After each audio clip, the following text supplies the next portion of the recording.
How's it going, my G's? It's Artifact, and I hope you're ready to be blown high into the Neurofunk Tekken sky.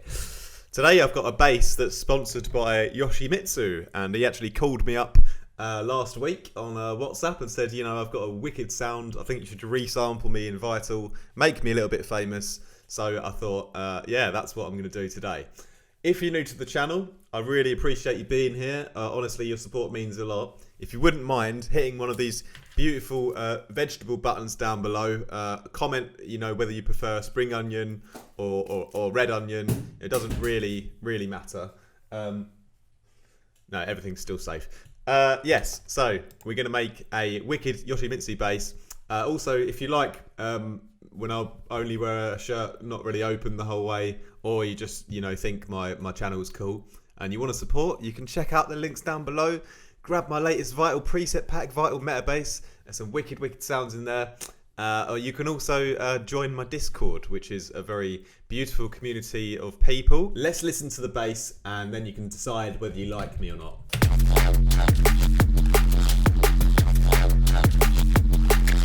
So how I made this bass is I started with actually a Yoshimitsu sound, and so I kind of just googled Tekken fighting character sounds, and I grabbed this one, and it was really iconic for me, sound of Yoshimitsu.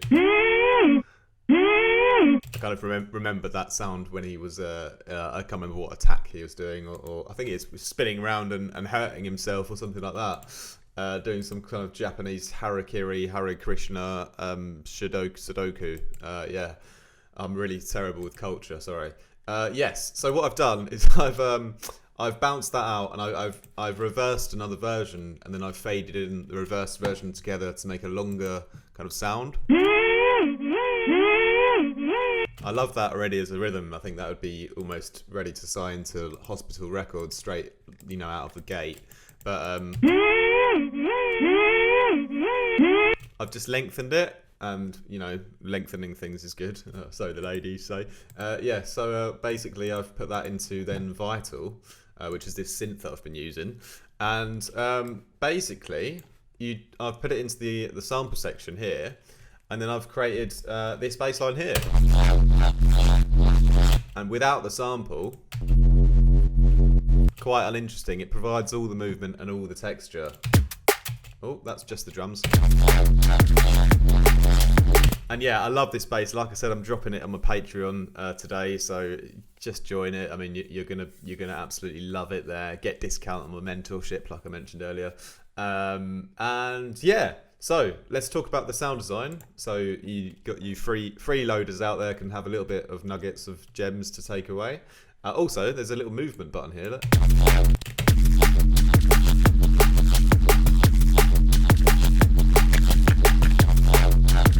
Anyway, sorry, I'm a bit excited about this bass because it sounds wicked to me.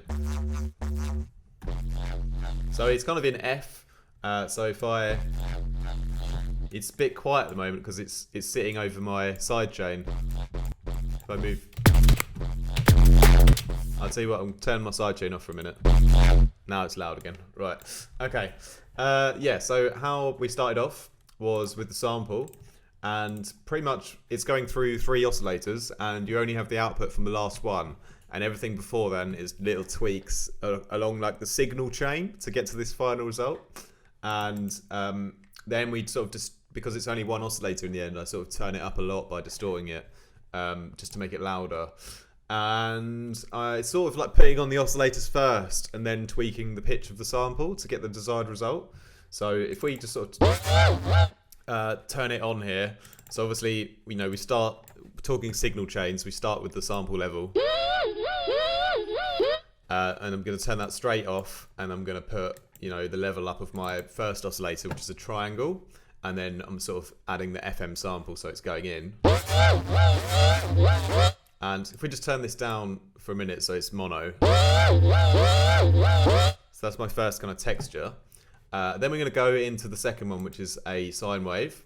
And we're going to FM from oscillator 1. So if we turn the level up here, we turn down this one so you can hear what's sort of happening in the signal chain. So it becomes, you know, we've got that texture, we've got that low end, more kind of fat sine wave sound in there. And the next thing, I'm going to add in another sine wave, but an octave lower, so -12. And so if we listen to that one then, that's going to come in from oscillator 2. Now we get to the gritty, you know, Saturday evening on your nan's carpet kind of fun. So now I'm going to turn the level down of this one as well. So now I've got just the final clean result, you know, through all the textures of how it's been run through, and you know, tweaking the exact FM amounts. I'm not going to touch them now because I'm going to ruin it, but that's how I got the final result, just by tweaking the amounts and playing with the pitch. And suddenly, you know, it all just kind of sprung to life, and I got this wicked texture here. And now to improve the movement of it, I've actually turned up the oscillator's unison here to 3. And then, you know, I've tuned the detuning. Oh, that's nice at 12, isn't it? Ooh, maybe I like that more, actually. That's a wicked funky groove at 24. So I'm using that again. I've mentioned this in previous videos. For example, the Toblerone bass, using the detuning to control the movement. And I kind of forgot to mention, I also, you know, tweaked it further by doing some detuning in here on the pitch, so on the tuning. Oh, that's quite nice like that as well. But I'll turn this up to 60. And it just plays with the sort of timing and a little bit with the texture, but mostly the timing of the movement is why I'm doing that. Yeah, so that's pretty much the voicing done. So let's move over to the filters. So for this one, I've just got one filter on, and it's the phaser positive filter, and I'm actually only using this on the macro for this movement, but you know, I think the sound was already great and had a lot of movement in it, but I wanted to give it, you know, an extra kind of mode to it. You know, Tekken finisher mode. That was Mortal Kombat, actually, sorry. So I've got the mix sort of turned down, and then we just turn up the mix on the LFO2. And that's doing my kind of movement here, but it won't actually activate until I turn up the macro.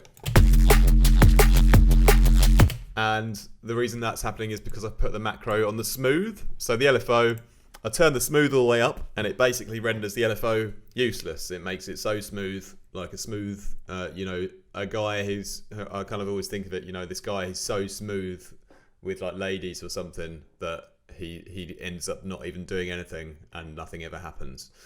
So that's how I see that. So turn up the smooth, nothing will happen, and then, you know, I put the macro on the smooth to go back round the other way. So when I turn it up, it starts to activate the LFO, and then my filter comes on, the filter movement's happening, and this little high pass is happening here as well. If I turn that off, I'm sort of high passing this oscillator, and this really reminds me of like a Mephius, like Blitz kind of bass, if you know that song. But yeah, I love that sound. I'm really happy with this patch. Jump on Patreon and grab it. You might as well. I mean, you know, if you really love me, then you'll do it, won't you?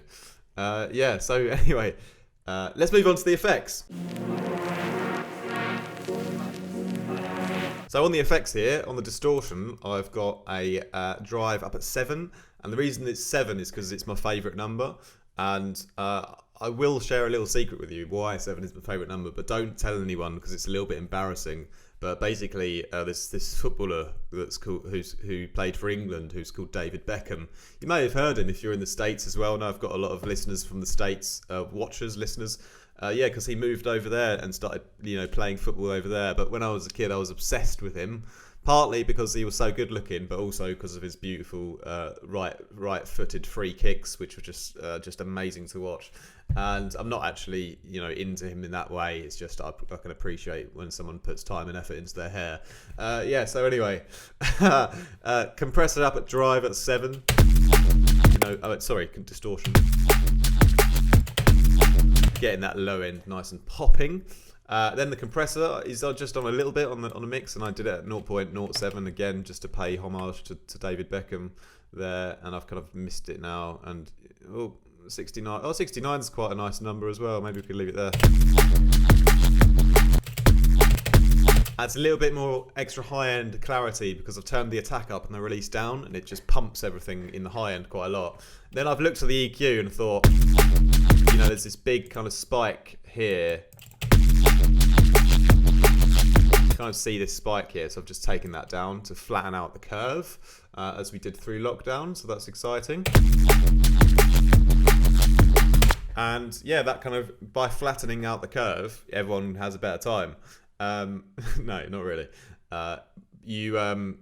You know, everything else can sort of be perceived louder because you don't have these high volume peaks in one area. So bringing that down, you know, it brings the power of everything else up together, you know, in a sort of in perspective, you know. So that's why I do that. And then I just put it in a little room with a little bit of mix, 4% on a reverb, and take out all the low ends. So it's just a little bit of a high kind of room to it. And that's pretty much the effects. I should also mention I put a little bit of randomization on the FM amounts, just a really, really tiny amount, just to pay homage and show some respect to the randomize button. So yeah, that pretty much goes, you know, straight in my project here. I've got some drums I made already earlier, and then I've got a little LFO tool to sort of sidechain to my kick here. And, you know, then I could sort of play between the different sections in my track, you know, with macro on or off.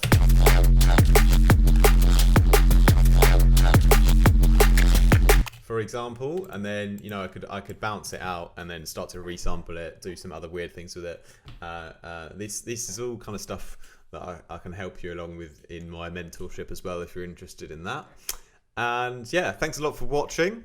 I hope you are, you know, going to have a nice week, and don't eat too many vegetables because you need to have a little bit of fun and, you know, eat a little bit of chocolate from time to time. Make sure you text your nan, tell her you love her.